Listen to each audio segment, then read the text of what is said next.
Good afternoon and welcome to the hVIVO PLC full year results investor presentation. Throughout this recorded presentation, investors are in listen-only mode. Questions are encouraged and can be submitted anytime by the Q&A tab situated on the right-hand corner of your screen. Just click Q&A, scroll to the bottom, type your question and press send. The company may not be in a position to answer every question received during the meeting itself. However, the company review all questions submitted today and publish responses where appropriate to do so. Before we begin, we'd like to submit the following poll. I'd now like to hand you over to Mo Khan, CEO. Good afternoon, sir. Thank you. So good evening, everyone. It's wonderful to speak to you again. I know it's been a while, but we've had a hell of a year in 2022 and we're busy growing the business in 2023. So we're right here to present the fully audited results for a year ending 31st of December 2022. Hopefully there's not too many surprises because we did give a comprehensive trading update at the end of January, but what surprises there are on the upside with regards to the financial fundamentals. So onto the second slide is the kind of normal disclaimer for these types of presentations. And briefly, for those of you who have not seen me before or have not met me before, so I'm Yamin Mo Khan. I'm the CEO of the company. I've got over 25 years experience in clinical research. I joined as a non-executive director in October of 2021 and took on the CEO role in February of last year. And so I'm very happy to be talking to you. I also have my colleague Stephen with me. I'm Stephen Pinkerton. I have been with the business for about 7 years, coming up to 7 years. I've been CFO since October. And prior to that, I was with Thomson Reuters. I have a very good understanding of the business and the commercial operations of this business. Thank you, Stephen. So today's update really is a kind of a brief walk through the financials, which we already more or less announced 3 months ago, but also give you kind of more color and flavor on how we achieved the numbers we achieved and give you some insight into the future-looking outlook and how we intend to deliver on our 2023 targets. So firstly, an overview of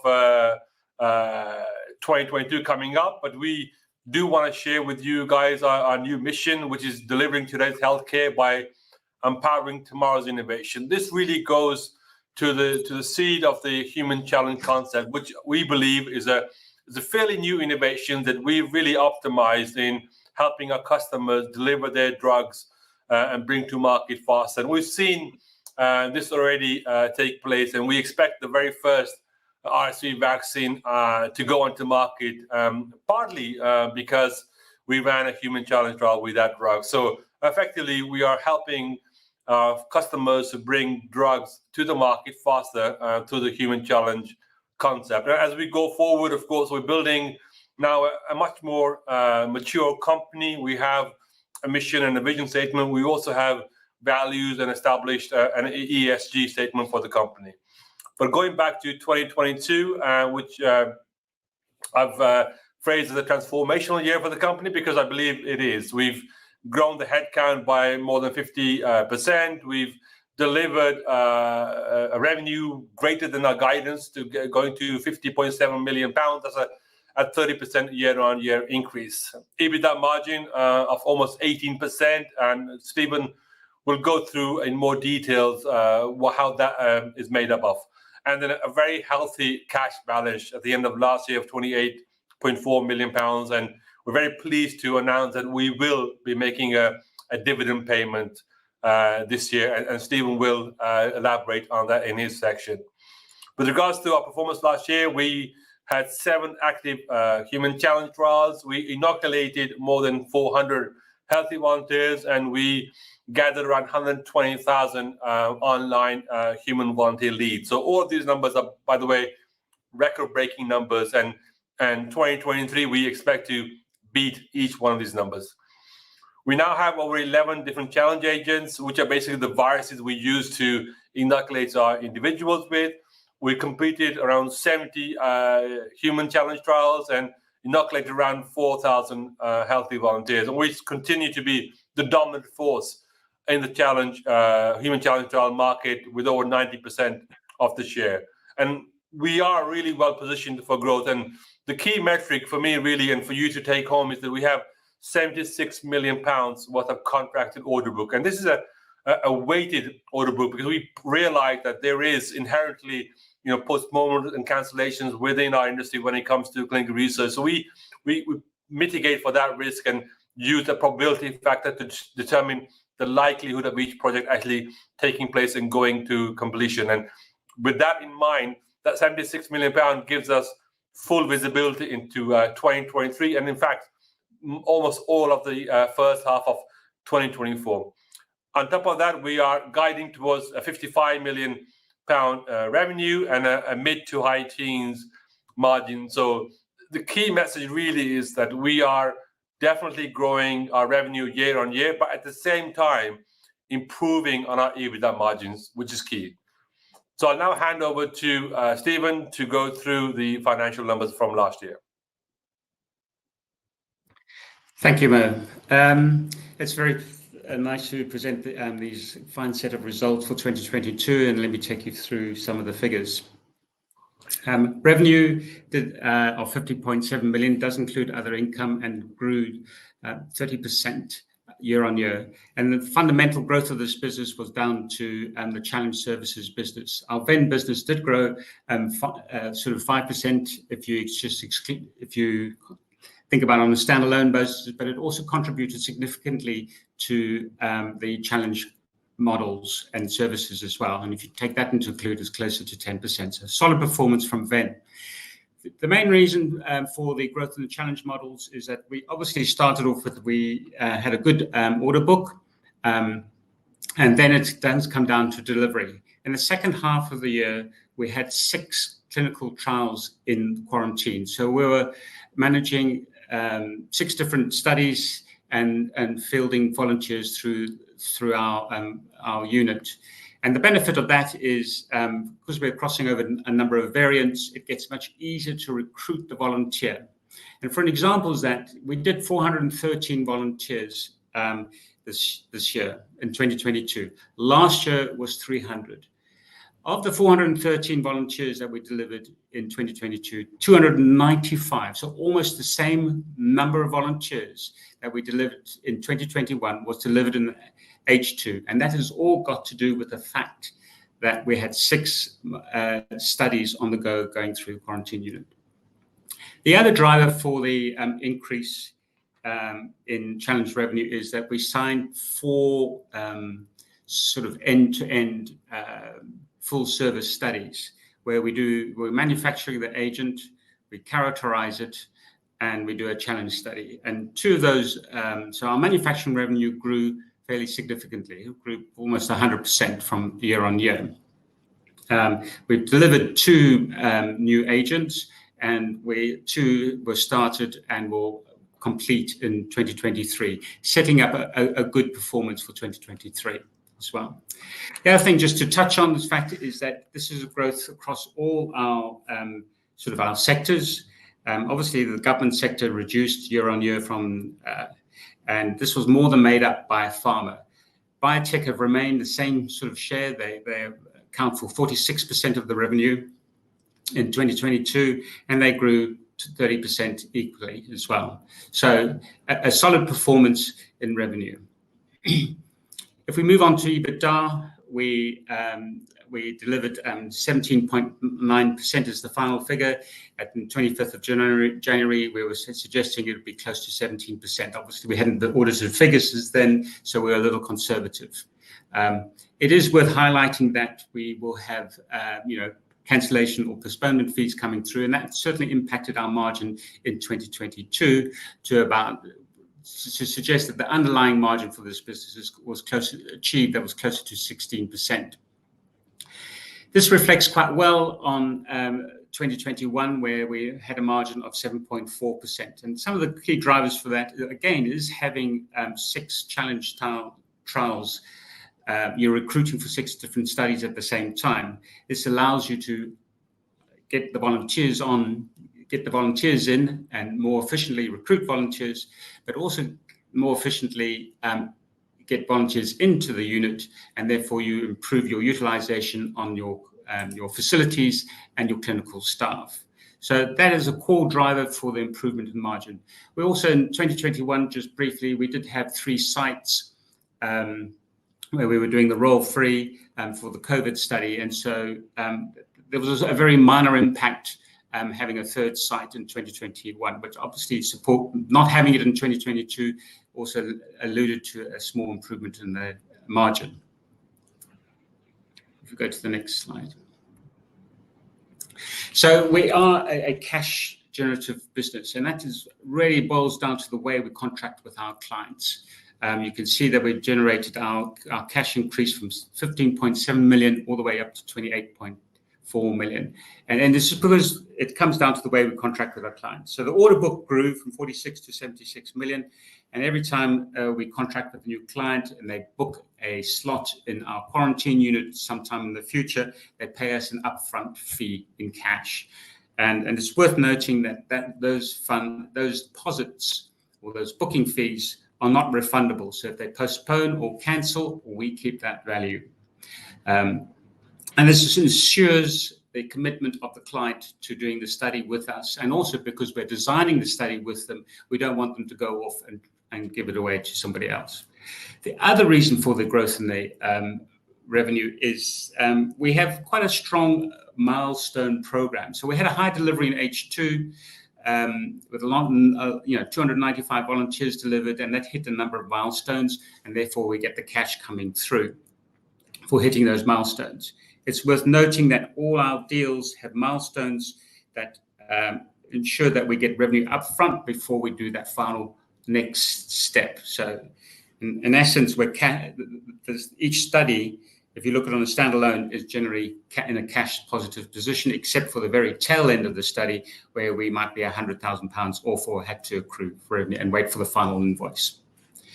The taxman gives us about 1.5 million almost every year, which is nice because we're an R&D business. Well, we support R&D. We don't do R&D, but we support programs that are classified as an R&D, and therefore we get a kickback from that. Financing activities is really our leasehold, our lease payments. We've also made a small payment of debt, settling our last debentures in the Q1. And so we don't have any debt on our books at the end of the year whatsoever. It was also partly offset by the fact that we had good FX exchange profits where we hedged our a deal that was based in US dollars.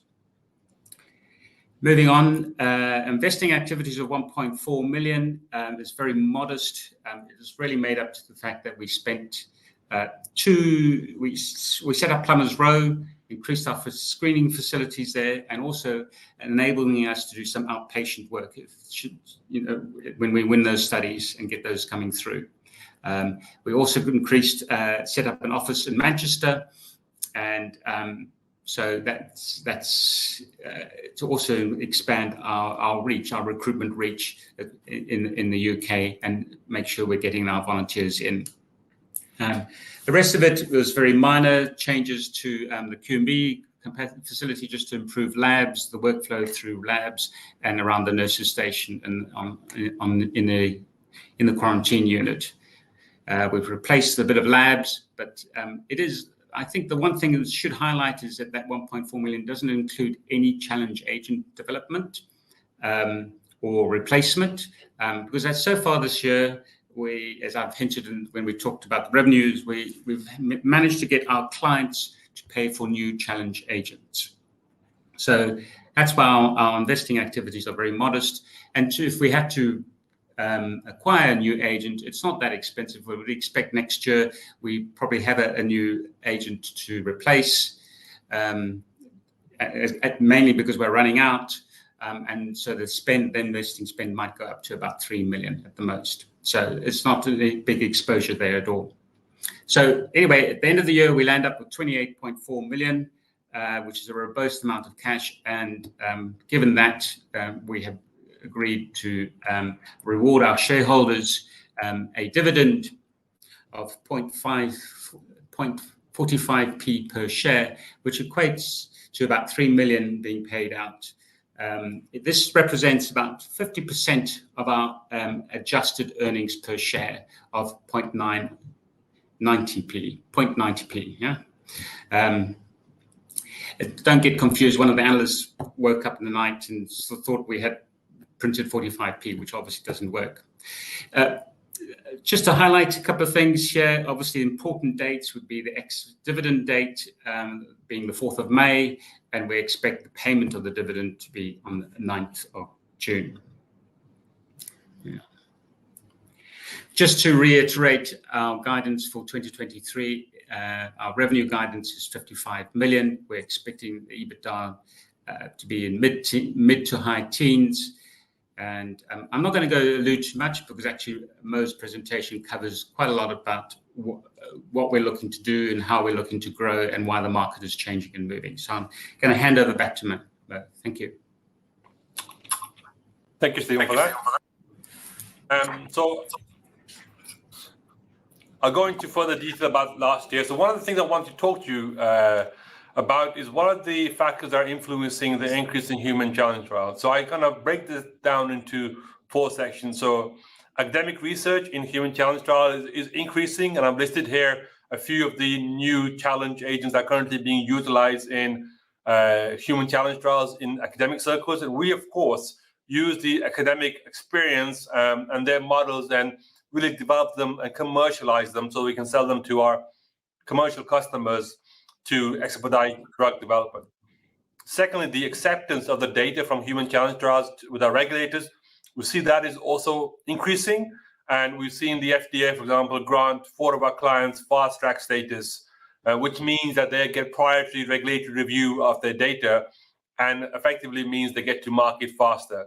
And we also look to see that the RSV vaccine for Pfizer come to market early, mainly due to the human challenge trial that we ran for Pfizer.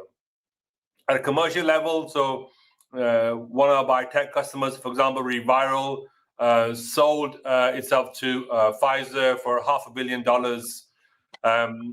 purely due to the results of the data from the human challenge trial.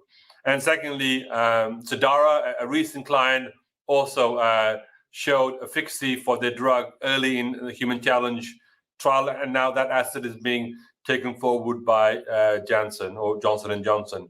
And finally, I've already kind of mentioned the Pfizer news. So all of these factors, I think, are key in ensuring that we are showing that our customers, both biotechs and pharma, are getting good value on doing human challenge trial in expediting product development and getting to market faster. And finally, we've also had positive feedback from non-profit organizations. So the Wellcome Trust, for example, is helping to promote human challenge trials as a concept in drug development. hVIVO is a UK organization that has European membership, which looks to standardize human challenge models, both from manufacturing characterization and the challenge trial conduct. One Day Sooner is another voluntary organization that helps to promote the human challenge trial concept to healthy volunteers and also to commercial entities as well as the regulators. And the WHO last year published guidelines on conducting challenge trials. So the key message really is that this is almost the inception of a human challenge trials in commercial drug development. We are just starting to see an increase in this. You have to appreciate the pharma industry is fairly conservative, so these changes are always slower than you'd anticipate. But you've seen from the numbers year on year, we've seen a significant increase in the number of trials we are running, and I think that is really good news for us as we move forward from 2023 into 24.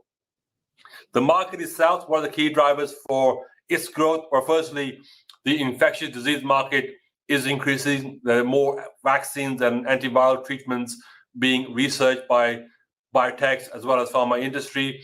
We've also seen the number of challenge trials per asset increasing, and of course, the actual size of a human challenge trial is also increasing. And I will give you a little bit more detail on that in the following slide. We also expect to see more mosquito-borne diseases in human challenge trial models. This could be driven by the climate change and an increase in prevalence of these types of diseases in North America as well as Europe. A third arm really is the development of precision medicine. This is where a client comes to us and they're asking us to run a human challenge trial in a specific variant rather than just say influenza. They want to do a study in H3N2, for example, or flu B. And this means that we have to manufacture the challenge agent. We have to then characterize the challenge agent, in other words, find the right dose, and then do the actual challenge trial. And we've seen more of this, and I think this is something that will continue to increase as we get maturity in a challenge model. New treatment methodologies. So, for example, we expect to see in the future combo drugs where you have one vaccine, for example, it's active against more than one virus. We also expect to see mucosal treatments for example, Omicron, where either an oral or inhaled product is used rather than a systemic injection. And we will, of course, continue to build on our human challenge portfolio. And on this slide, we're showing you the various challenge models we have. I appreciate we haven't really discussed this too much before, and I want to be more open and more transparent, but also you need to appreciate that we have our goals and we have our strategy. And I will make sure that we achieve all our financial goals, but the strategy may change. So, for example, if a client was to come in tomorrow and want to run a Zika trial, we would then, of course, prioritize the development of a Zika challenge agent. But at the moment, the ones in green are the current challenge models we have active. The ones in orange are the ones that we're looking to develop this year or next year, as per market needs. But the key kind of message for this slide, at least, is that we are diversifying the portfolio of the challenge agents we are using. And within influenza, for example, we have multiple different challenge agents. And as I mentioned, we now have customers asking us to conduct a study with a specific variant of influenza rather than just influenza. We had 3 significant awards last year of what we call the unique end-to-end human challenge service. This is something we at hVIVO can offer. No other company in the world exists that can offer the full manufacturing of a challenge agent, the characterization, and then conduct the challenge study. And this is something led by the precision medicine concept that we expect to see increase and more of in the coming years. And it's something that we are proud of, especially because this requires very comprehensive and specific scientific expertise and experience, which we alone can provide to our clients. We, of course, still use FluCamp as a platform to recruit healthy volunteers, and they've performed tremendously well over 2022 and continue to do so in 2023 in delivering the volunteers to run our human challenge trials. As you may remember from last year, 80% of clinical trials that are delayed due to poor patient enrollment. And we've invested significantly in increasing the resources within the FluCamp platform department, as well as updating the system to improve the engagement with the healthy volunteers.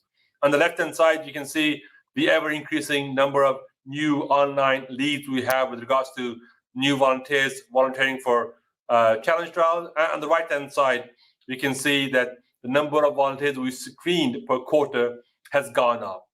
One of the great advantages of doing multiple challenge trials with multiple agents is that we will look to improve the conversion rates from screening with all the way to quarantine. And we have a database of healthy volunteers now, over 250,000 volunteers, which is, I think, industry leading. So a growing trend is that we are actually conducting more human challenge trials. So this is a result of aggressive selling and marketing from our point of view, but also the market is definitely expanding. We have a loyal base of big pharmaceutical customers, but we are adding new smaller biotech companies to our customer base too. The fact that we're now offering a greater diversity of challenge agents means we can have access indications we have never had challenge trials for before. And we also now are running concurrent trials at the same time. Effectively, this should improve the utilization of our capacity and be able to do more trials in a given year. On top of that, the average size of the human clinical challenge trial is going up. So you can see on the chart on the right-hand side, the number of volunteers per challenge trial is definitely increasing.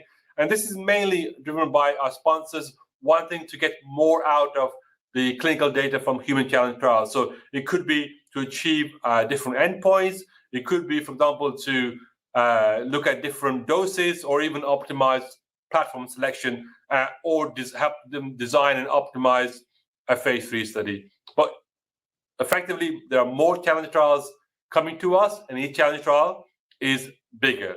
And as you may imagine, the key driver for revenue or the contract size of each trial is the number of healthy volunteers. So the greater the number of volunteers, the larger the contract size.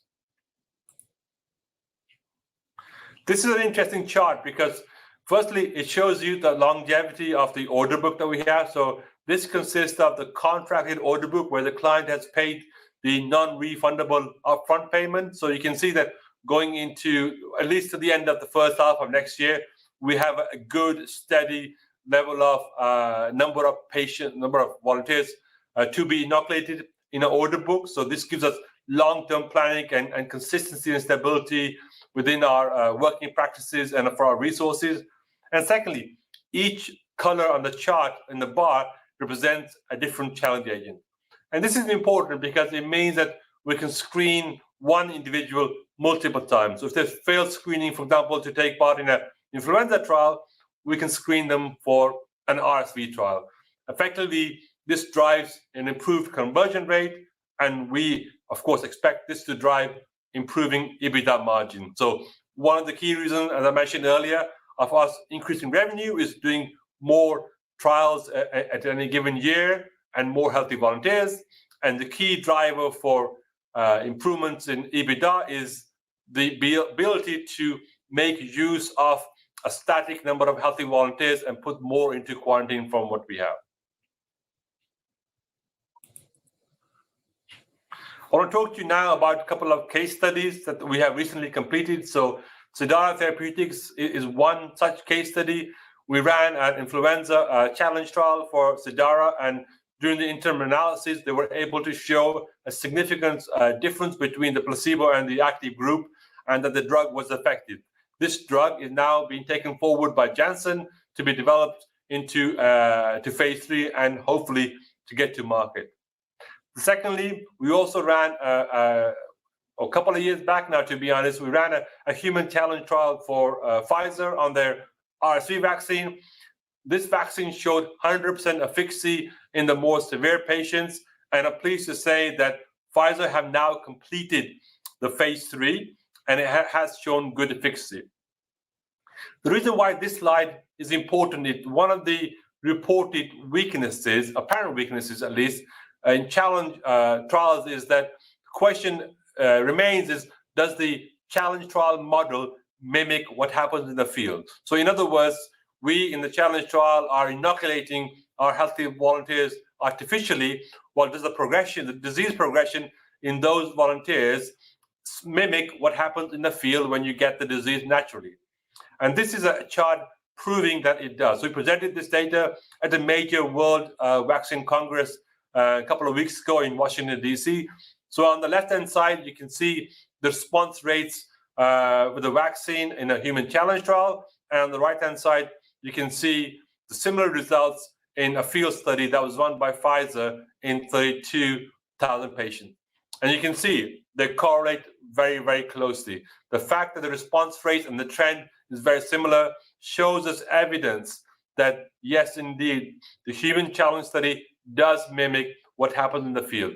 This is one of the first cases we have been able to show this, because previously our clients have used the human challenge study data to refine and redesign their phase 3 program. So you weren't able to correlate between the phase 3 study that was conducted and the human challenge trial that we conducted, because the designs were dissimilar. But in this case, the designs were very similar. And the only difference you may have noticed, for those of you looking closely, the response rates in the challenge study are slightly higher compared to the field study. We believe this is because the human challenge trials are done in a healthy young population. So their response rate you expect to be much better, whereas the phase 3 study is done in a target population, mostly in the elderly population. So you would expect to see a decrease in the response rate. But the fact that the severity of disease and the rate of response rate correlates really well, this means that the human challenge model is a very good way to get an efficacy or effectiveness signal for our clients, so they can indeed de-risk their phase 3 program rather than just going in blindly and taking a risk on a 100 million trial without knowing whether the drug is effective or not.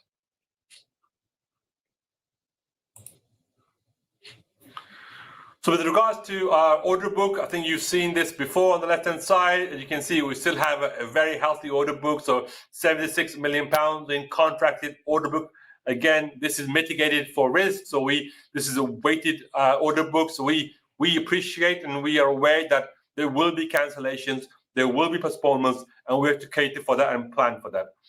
On the right-hand side is the sales pipeline. So these are the number of studies opportunities we're currently working on. So this is unsigned work, sales leads that our sales teams are currently dealing with. I wanted to give you an indication of the distribution of these across different factors. So by region, so as you expect, majority of the leads we have come from the US and also from Europe, but we're also seeing a good number of leads come from the APAC region. And this year, of course, we have already announced an APAC award. So it's really good to open a new market, and we will continue to build on that. On the right-hand side there, it shows you the breakdown between biotech and pharma. So you can see the pipeline is really kind of mostly biotech and then big pharma. The chart at the bottom shows you the diversity between the different models in the pipeline. I'm proud of this chart, especially because we're now able to see that we are not just a one or a two indication company, that we now have interest from our clients across a variety of different challenge agents. That was one of my goals, to be able to diversify our challenge portfolio and able to sell that to our clients. So we can see we have interest in HRV, in COVID, in malaria, in asthma from our customers. In the other section, for example, we're also including dengue fever as well as HMPV.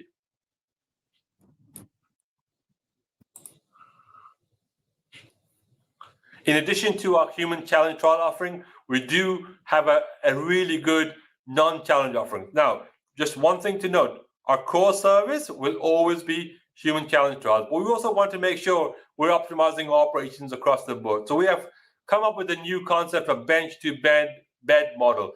This basically relates to preclinical and the early clinical consulting services conducted by Venn Life Sciences, and then the human challenge trials done by hVIVO. So you can see at hVIVO, we have the non-challenge services in the laboratory as a clinical site, QA consulting, as well as voluntary repurposing. So we have signed our first clinical site contract. We've also got the accreditation for our laboratory. So we are selling that and winning some lab awards. But remember that the lab awards will not be anywhere near the size of the human challenge trial models. We've also pleased that we're looking to finalize the contract with another CRO where we can repurpose our healthy volunteers who are not eligible to go into a challenge trial, going into one of our CRO's trials. Venn Life Sciences, of course, has a long history in providing regulatory CMC, non-clinical, and clinical and biometric services. And we at hVIVO Group now are utilizing all three main hubs, London, Breda in the Netherlands, and Paris, to conduct all our human challenge trials. So we don't use any third parties in conducting these trials, and all three offices are fully integrated in delivering the human challenge trials we run. In addition, last year, Venn Life Sciences added new consulting expertise in the areas of drug-device combinations and advanced therapeutic medicinal products. This is gene therapy and cell therapy. So I expect both the challenge trial work and the non-challenge trial work to continue to grow in 23 and beyond. A slide on Venn Life Sciences.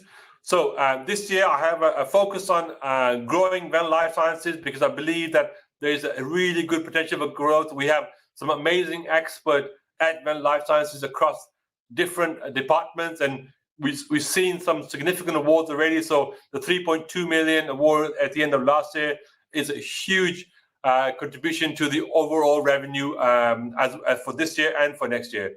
The company has been going for over 25 years, and I think for us now, the fact that they're fully integrated in delivering human challenge trial is great. And for me, us opening up a new office for Venn Life Sciences in Leiden Bioscience Park means that we are closer to almost 250 new customers, and that expansion helps us to get exposure to new business units that we've not had exposure to before.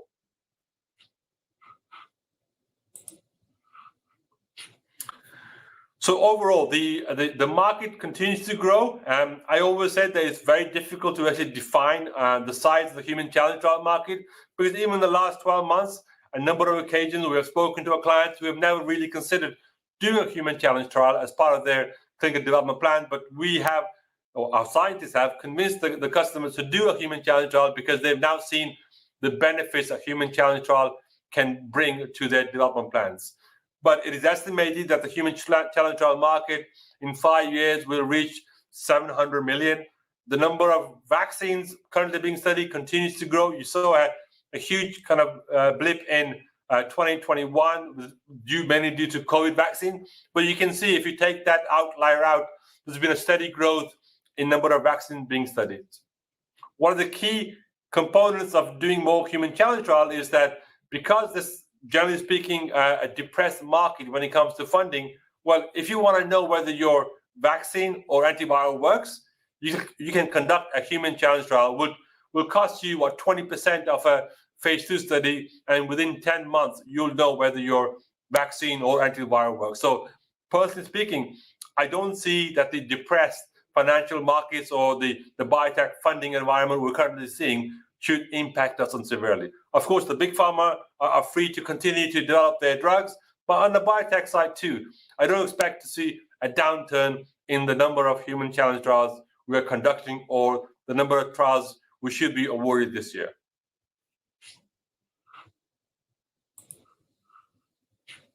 Two of the areas we look to focus on is HMPV and dengue. And again, as I mentioned, if a client comes in with a different virus and we prioritize that, we will definitely do that. But HMPV and dengue are both really good candidates for future challenge models.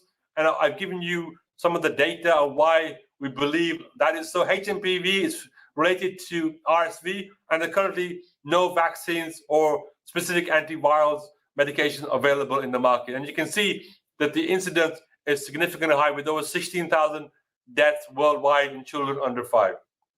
Dengue, it's quite scary to kind of see that over 50% of the world population is at risk of dengue infection. And I mentioned that the mosquito-borne diseases prevalence continues to change with climate changes, and we probably will see a higher incidence rate in Europe and in North America. And over 390 infections per year, resulting in 36 deaths. So there's definitely a gap in the market, and it's the medicine, vaccines, or antivirals are really needed for this indication. There are no antiviral treatments to date, and one vaccine that has been approved recently. So these two indications, we expect more research in, we expect more funding from biotechs and big pharma, and we look to develop these models in conjunction with our customers.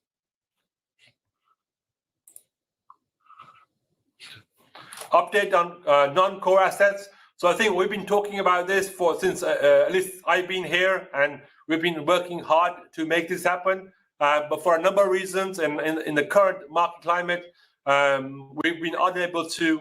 Biopharm have decided to commence solvent liquidation in 2023. The process has already started. It should complete in the next couple of months. We did have an impairment on this, I think in 2018, if I'm not wrong, on Immutex, which we hold a 49% holding in, a joint venture with PepTcell. We have run a full impairment this year after making an assessment of the investment, and I think this is a good decision. With regards to disease in motion, we are postponing all activities in the spin out. We still use the disease in motion data to optimize and design our human challenge trials. So the data is still there. We are still utilizing it. In the future, we may still use it and spin it out. But for time being, we as a company, we realize that the key core business for us is human challenge trial models. And we're seeing significant growth in that area. And there's no reason why we should be distracted by anything else. So we will be focusing on developing the human challenge trial model. But of course, the Immutex valuation could still be there at a later date. And disease in motion is still in our back pocket. But we'll still continue to utilize that in designing human challenge protocols.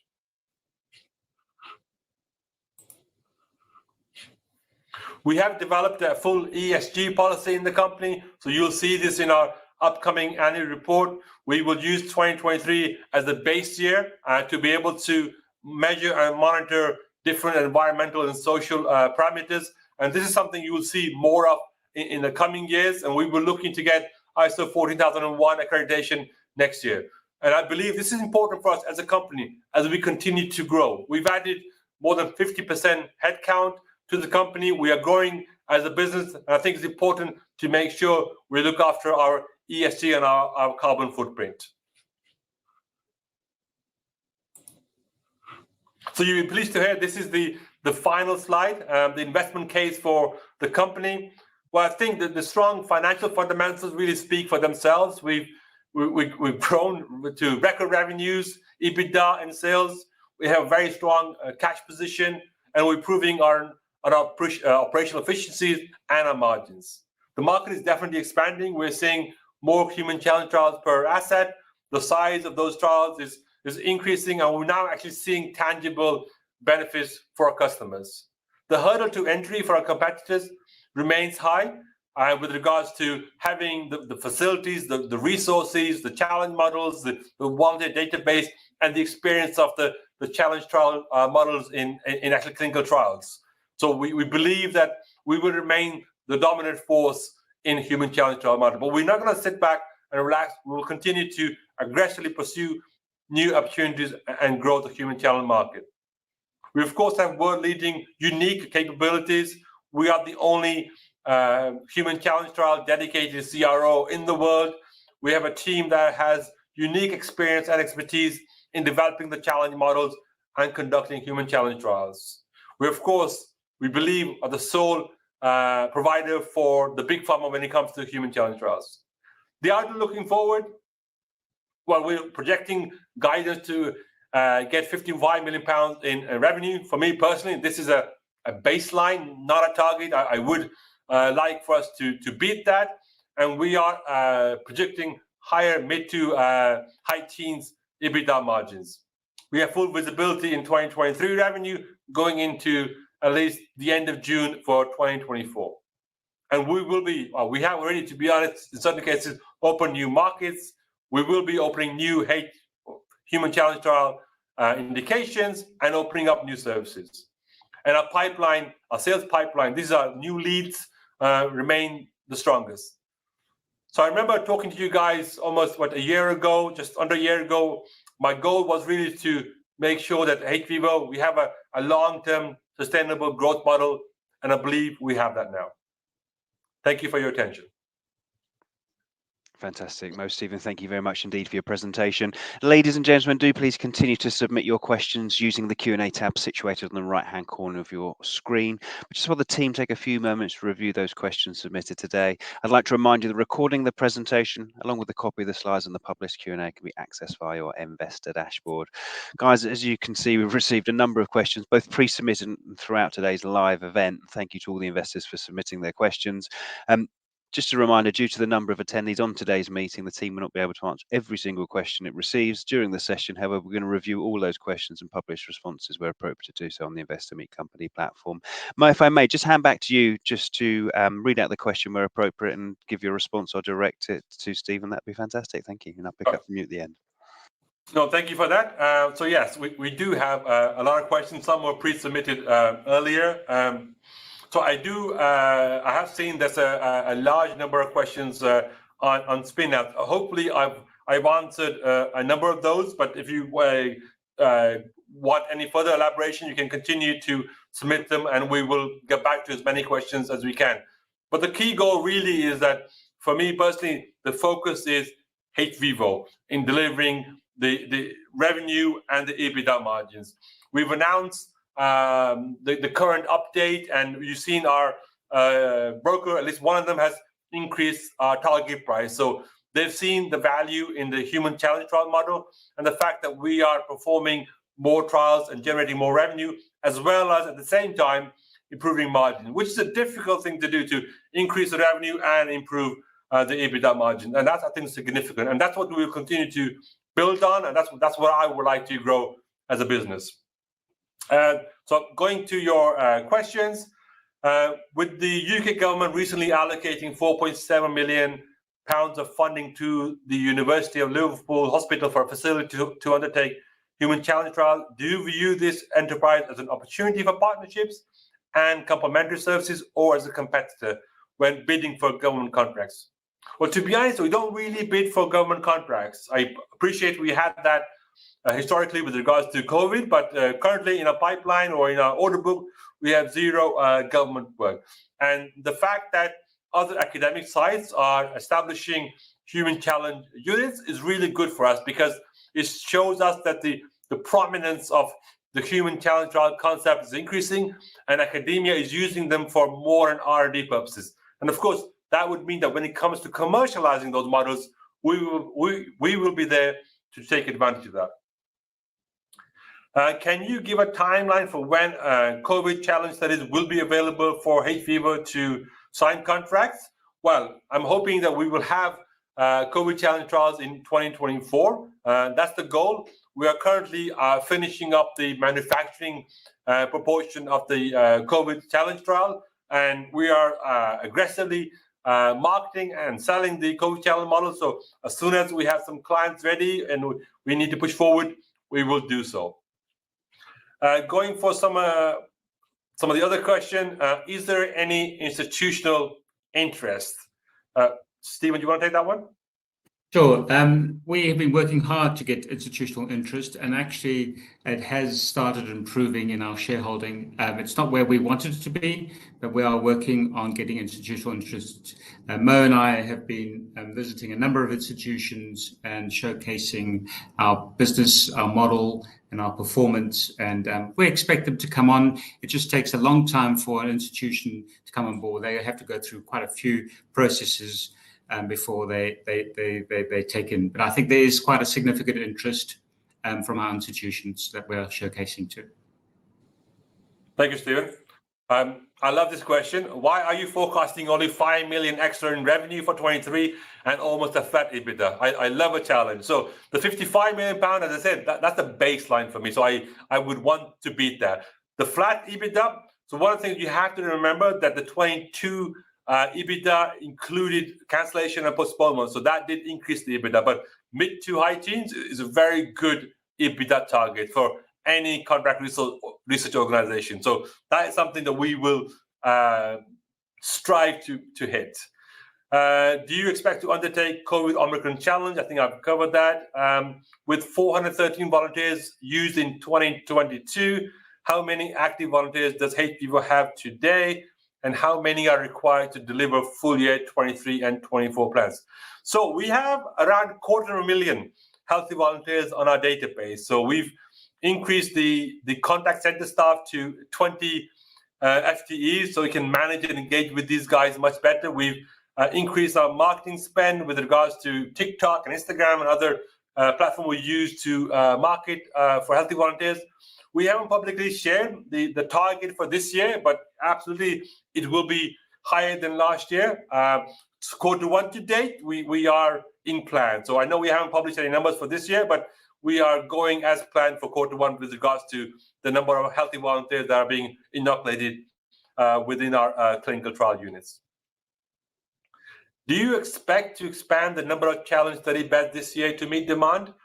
If the demand needs it, absolutely. Currently, our projections show that we have sufficient beds to be able to hit our target numbers. But for example, if you have a huge increase in new sales and new opportunities in regards to projects, and we have to add capacity, we will do this. We will do this. I think I mentioned this previously. It takes 6 months from a study award and to get all the approvals to get ready to go into quarantine. It takes us 5 months to get a new building and convert it into a quarantine facility. So for me, capacity constraint does not really exist. We just need to increase our sales performance to be able to build new capacity. Are you planning to have a dividend every year? No, we're not planning to have a dividend every year, but we will assess this in due time if and when we need to. We would like to utilize the cash pile we have for bigger things and to pursue M&A activity and to grow the company. Can you discuss the effect of inflation on the business? I think this is one for you, Stephen. Have any particular cost items increased, e.g. salaries? Have you been able to raise prices to customers and still win business? So I'll start off with the customer side of things, first of all.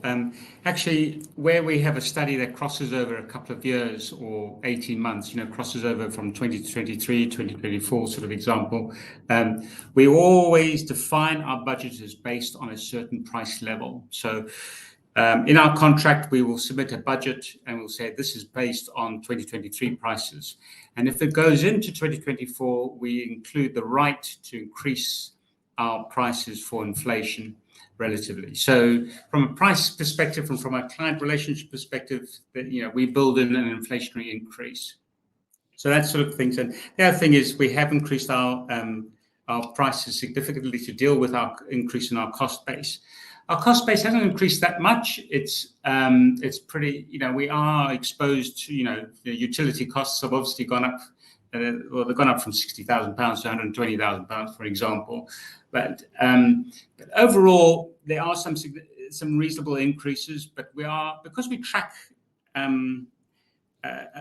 we have a lot of KPIs where we track the costs of doing things, and therefore we are able to update our business models quite quickly, on our contract models quite quickly, and that allows us to flex our prices. So we don't start at the beginning of the year and say, oh, this is the price for a flu study or a RSV study. It will move constantly as we get new information coming in, and we adjust our pricing accordingly all the time. So I'm comfortable that we're more than covering any inflationary increases in our cost base as they come across. Thank you, Stephen. How much will you keep in booking fees from the contract cancelled referred to dates in RNS? 100%. I mean, this is part of a contractual obligation with our customers. We dedicate them rooms in the quarantine facility in a certain time frame, and that gets cancelled. We need to be compensated for loss of revenue with regards to those rooms being unoccupied. So this is the way this business works, and I think it's part and parcel, and our customers recognize that. Very impressive results. Given the increase from 39 million to 51 million in 2022, 55 million targets for 23 seems modest. I think I've kind of answered that. What is the limiter on more accelerated growth? The limiter really is sales. We've added a new salesperson or two new salespersons in Europe, one for hVIVO, one for Venn Life Sciences, and we are pursuing aggressively more business, and that is the only kind of rate limiting step in future growth. As I mentioned, we now have a really good recruitment machine, and we also have the capacity, the ability to increase capacity in a timely manner. So I don't believe those two are the restrictions. What is the plan with field trials? Is it going to be more than helping with recruitment? So field trials basically mean we act as the clinical site to contribute healthy volunteers to a global trial run by a third party. So that's the goal. And this will never be a huge, significant addition to our revenue. But what it'll do is it'll improve our margins in the sense that we'll be using the same facilities, the same resources to drive additional revenue. So the individuals, the volunteers who are not eligible to take part in a challenge trial could be eligible to take part in a field trial, because the restrictions and the eligibility criteria is much, much looser in the field trials. In the past presentation, you have given an update for the current period, e.g. order book value. Can you give an update on Q1 2023? It's too early in the year to be able to do that. I think the next update we will give will be the half year of this year.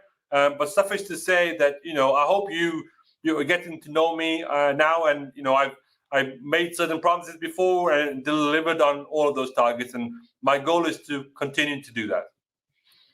Hi Mo, you and your team are doing a good job. Thank you. A shame this is not reflected in the share price. Just to comment on that before I move forward. So the share price, there's a lot of extrinsic factors that affect the share price. My goal really is to make sure that we deliver on our guidance or beat our guidance numbers. And I believe that in the long term, if we continue to do that, the share price will take care of itself. But when do you estimate hVIVO will reach a revenue of 80 million pounds? I have my own estimates. Unfortunately, I cannot share that with you right now. But we have a strategic plan to be able to increase revenues by a significant amount as we go forward. But currently, the guidance is for this year, and that is 55 million pounds. What else? Is a 10% revenue growth aggressive enough? Should you be targeting something higher? I'm driving for greater growth, but at the moment, I want to make sure that we don't overpromise. I think that's key. So, as you know, I've said before, underpromise, overdeliver. I think that's a strategy that has sat well with me in the past, and I'll continue to use that strategy. Let's see. Given staff numbers were up, maybe Stephen, you can comment on this one. Staff numbers were up 50% last year.